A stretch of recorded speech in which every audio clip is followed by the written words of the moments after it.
Hi, I'm Janet Gross. Welcome to Coping Today, a place where we talk about mental health and well-being. We are well into our third year doing this, tackling issues and concerns that so many of us have had, may have. We've gathered a panel of counselors and experts for this particular show, people who've been a part of helping us get to where we are today. They've been giving explanations and advice and are a source of hope, really, for all of us who've suffered with stress, grief, anxiety, a variety of issues and feelings. And they'll be pitching in on today's show, too. We're celebrating our 100th show anniversary.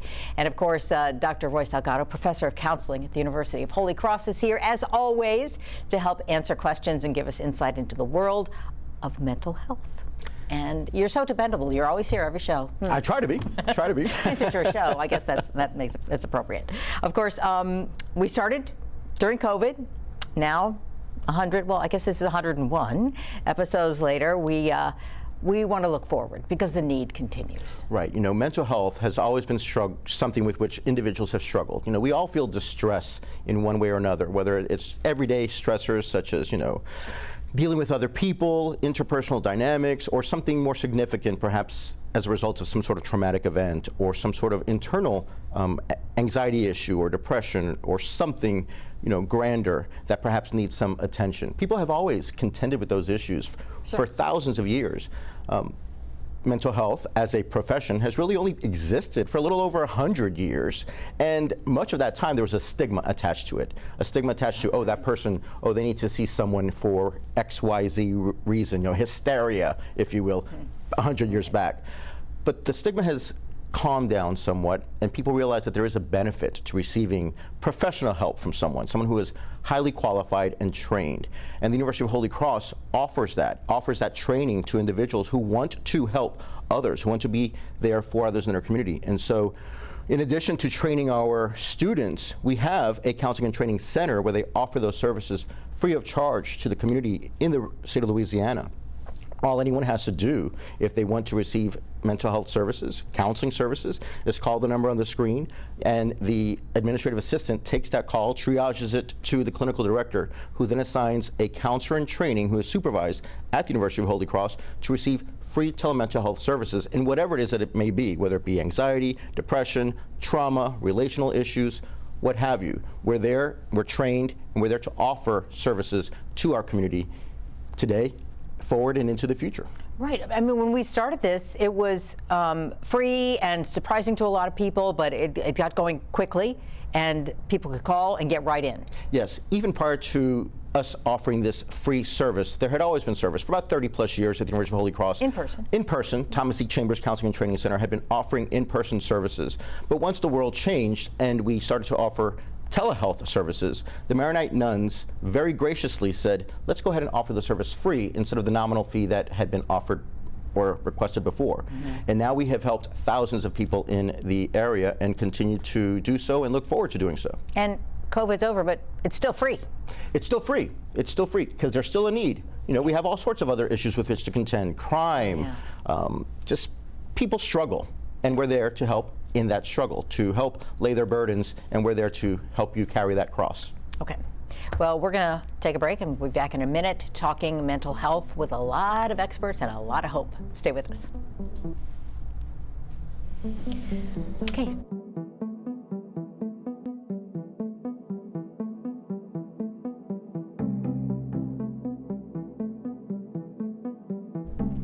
And thanks for staying with us for the special edition of Coping Today.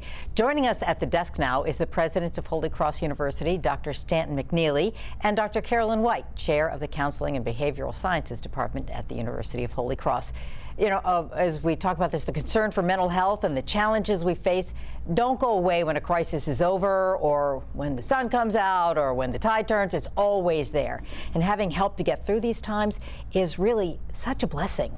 So why do it, and what do you know, how do you you know it's a blessing to help. And I guess that's the basic reason. Exactly, Jan. It is a blessing to help. That fulfills the mission of the University of Holy Cross in both an educational way and a service way. And it's wonderful to have the expertise that we do in the Department of Counseling at the university.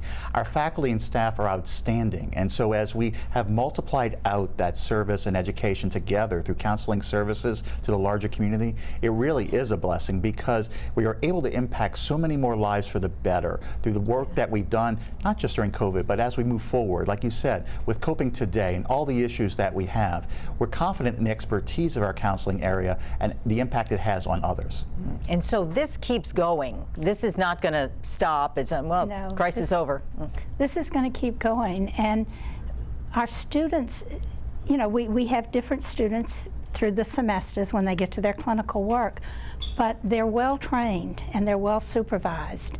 And it really does take a team effort, and we have a wonderful, as Dr. McNeely said, a wonderful counseling faculty who work together. And I think that's so important because it gives our students the experience that they need and the training, and it gives our clients through the counseling center what they need. They, you know, they have that expertise that not only the students are getting, but the faculty and the supervisors behind them are getting. And I think that's so important. And this telehealth has moved. We are definitely moving into the future. COVID didn't do a lot for us, but it did bring a new way of doing some of the educating of the students and also seeing the clients through, you know, through the virtual means. And at the very beginning, someone asked, and I can't remember who it was, but someone on this show asked Dr. Salgado, do you think after COVID the telehealth is going to continue? And he said, the genie's out of the bottle. I can remember that so plainly. And that has moved so that we're giving excellent help to people, excellent counseling, and they can stay in their home and not have to drive to an appointment and then maybe go back to work or something else. We can schedule around them. The majority of our appointments are in the late afternoon and evening. See, that's amazing because you can then be comfortable with it. Mm-hmm. You know, you're already in some sort of struggle. Mm-hmm. And so to be able to be in your own space while you're talking to somebody who's helping you. And it takes some getting used to. Sure. But again, we're training our students where they know how to do both the telehealth and the in-person, because a lot of them go out to other sites for internship where it is in person. So they're getting both.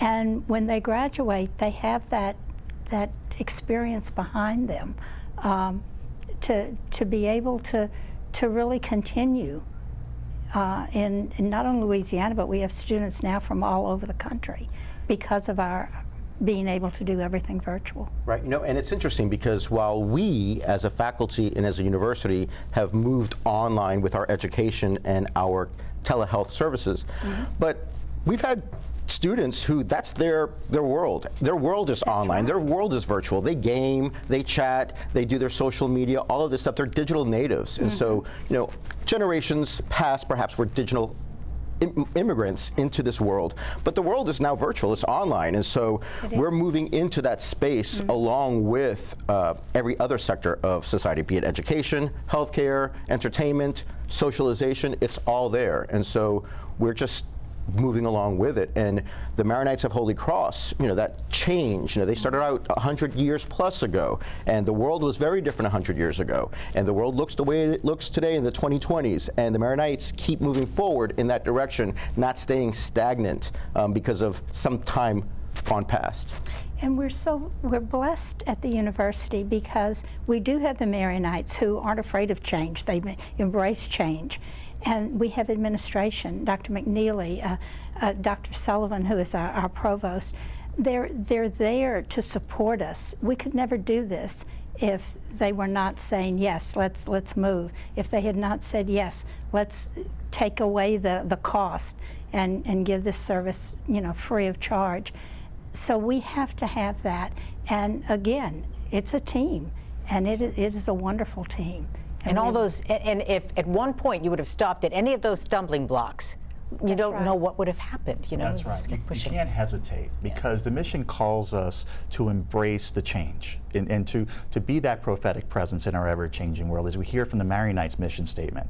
And to Dr. White and Dr. Salgado's points, in administration, guiding the overall university, but supporting the good work of our faculty, students, and staff to make those changes happen for the good of others, right? It's something that we see a lot of dynamics where organizations recoil. They kind of go inward into themselves. And that's not the University of Holy Cross. We're very proud to go outward.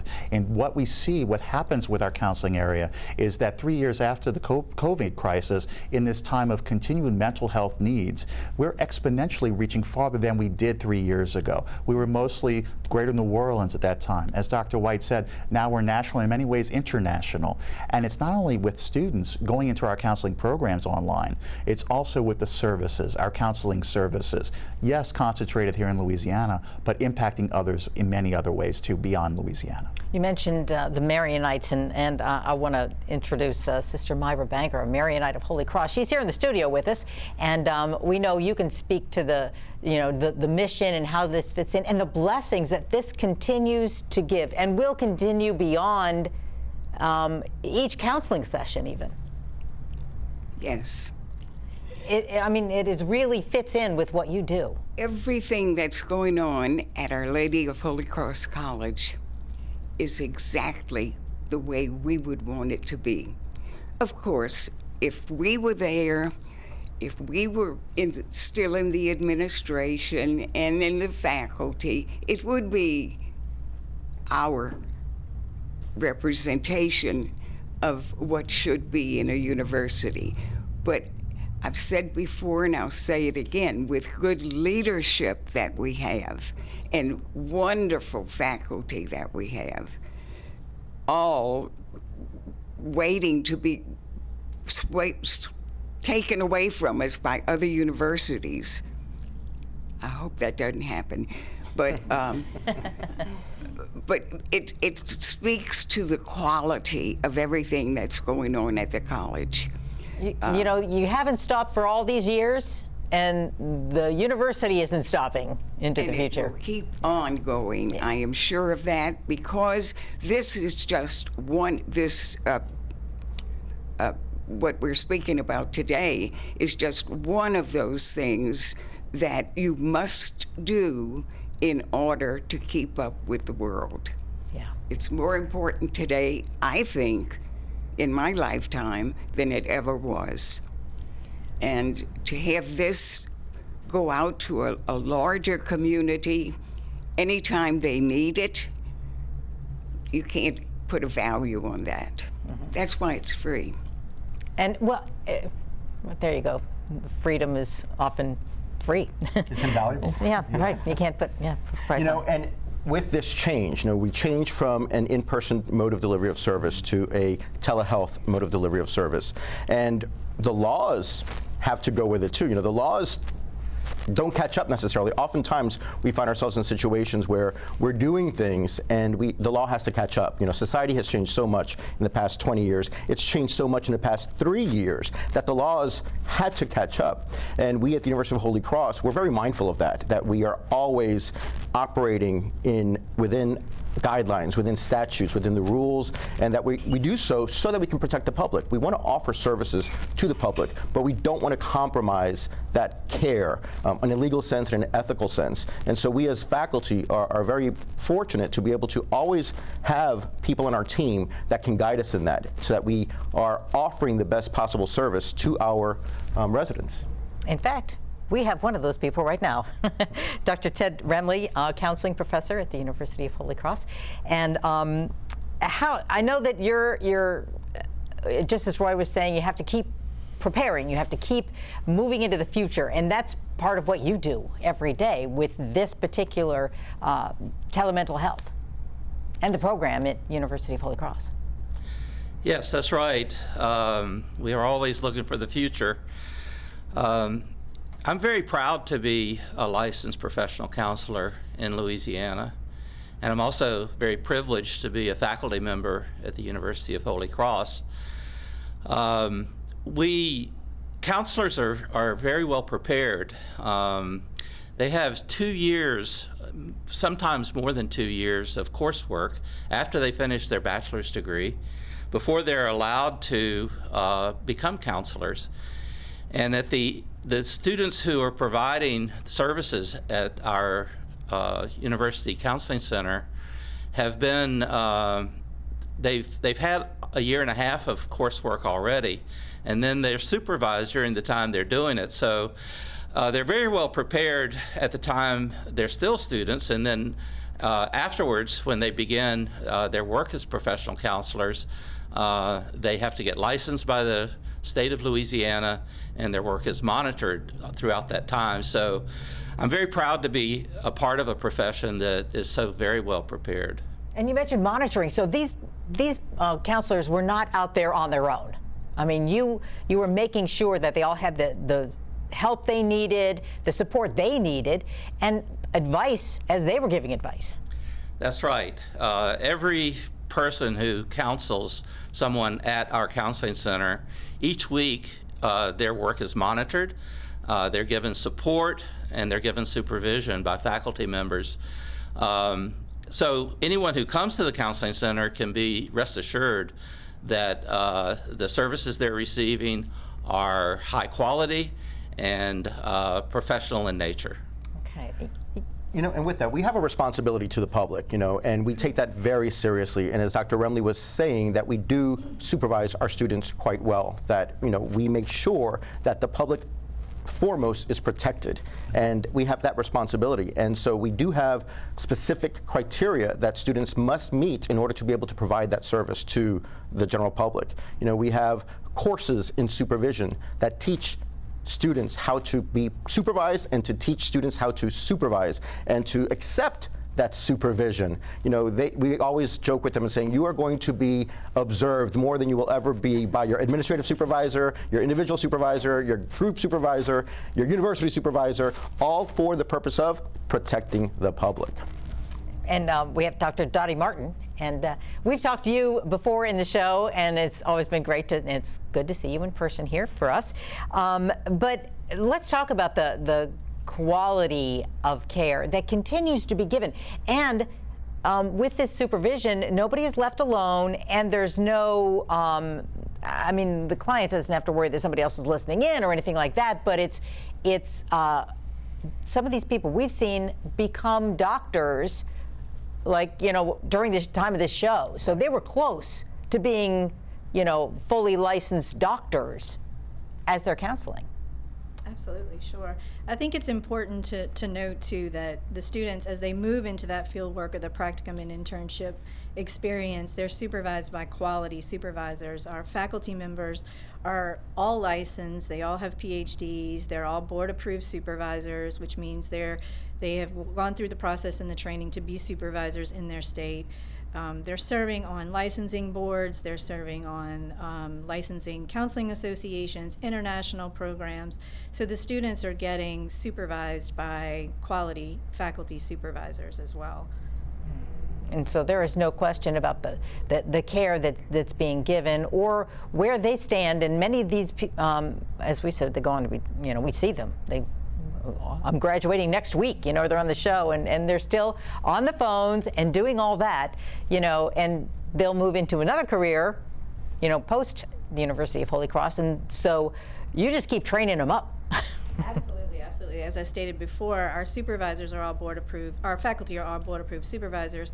So when they go through their year of practicum and internship and they're under supervision, at the counseling center, Dr. Ryan is supervising them administratively, and then they're getting an hour and a half of group supervision from a faculty member, an hour of individual supervision a week from a faculty member, and then when they graduate, they go under board-approved supervision for a minimum of 2 years before they are licensed. They're provisionally licensed, and then they move into their licensing process. So the students and the provisional licensed counselors are getting a lot of support and through their development as to become counselors, professional counselors. You know, and all of this is in place because we recognize that we have to protect the public. We want to ensure that the recipient of these services is going to receive not only top-notch services, but experienced services. So the people with experience, those of us who have been doing this for some time, serve as supervisors to the novice student who's coming in.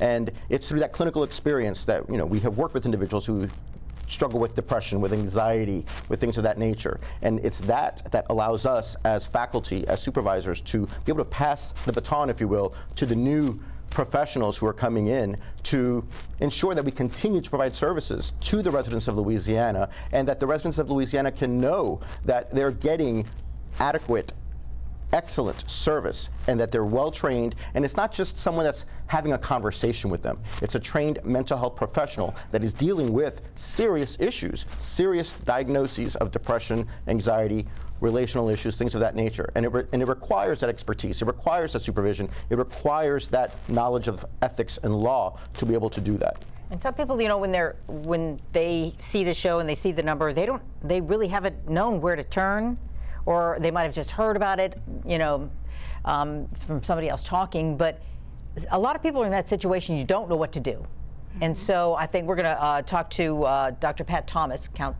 counseling professor at the University of Holy Cross, and to talk about, you know, you worked at a public school in New Orleans, or you worked in schools in New Orleans, so you know people of all ages consider counseling. What is the advice to those who are searching for that? My main message to parents and students is to realize that the counselors working in your schools have all the same training as the counselors we've been speaking about who work in the counseling center and who maybe go into private practice. A lot of people don't realize that counselors who graduate and who choose to work in the school setting are equally as qualified as people who decide to set up their private practice. They are just choosing to work in a school setting where you see them every day. And I think it's so important for students and parents to realize that this can be their first line of defense if there's an issue, so that if a student or your friend have an issue, not to wait for it to get too out of control. See your school counselor. They can refer you if they need to do that for more extended counseling. And there's also, I mean, people can call this number too to try and get, you know, maybe their first foray into counseling. Yes, that certainly is another option, you know, is to call the hotline or the number for the counseling center. Some of the students who are getting their experience there will go on to be working in schools. Some will be marriage and family counselors. Some will be clinical mental health counselors. But that's always a place to start. You know, and I think to Dr. Thomas's point, I think it's very important for us to realize that we train counselors in training to go out into the field and work in agencies, in hospitals, in schools, in private practice, in a number of different settings. And so, you know, the school in particular, to that point, is a very good first line of defense. You know, we have so many young people that are struggling with so much today, perhaps more so than in years past. And for parents and students to trust and reach out to that school counselor. And if need be, we're here as well to offer that service to the people in our community. And that's a reflection of the excellence that we have in our counseling department as well. I've heard in my role from the business community, from the civic community, K-12 education, about the need for more counselors in our schools, because it is, as Dr. Salgado mentioned, the first line of defense. And it's wonderful that the University of Holy Cross has that excellence in what we do in preparing those counselors in training, and also from our faculty expertise. But also, it's critically important here, I think, to link it together to what you mentioned at the top of the program, Jan, is where are we going from here? Right? There are issues that have been ever present, like Dr. Salgado mentioned, for the need for counselors in schools. But we also know that that need is greater than it's ever been, and it's not going to go away anytime soon. And so it's our opportunity, blessing, and responsibility as a university to continue and support the excellent work that's happening at University of Holy Cross Counseling to make sure that those needs are met now, but also 10, 20, 30 years from now. Mm-hmm. And you know, as we're talking about the future, I'm thinking, as I listen to this, our faculty who supervise are also learning. We are constantly doing research. We are constantly having professional development. So we do not become stagnant, and we can pass that on to our students. Because things are changing, and we have to stay up with those changes. Right, never want to sit back and go, we got it. No. Okay. You know, when I think about the future, too, in terms of the services that we have been providing and continue to provide, when we think about how all this began, 30 years ago with the counseling department, 100 years ago with the Maronite nuns, 3 years ago with this show, that this show began as something, as a response to something very stressful, very distressing in our environment, in our world.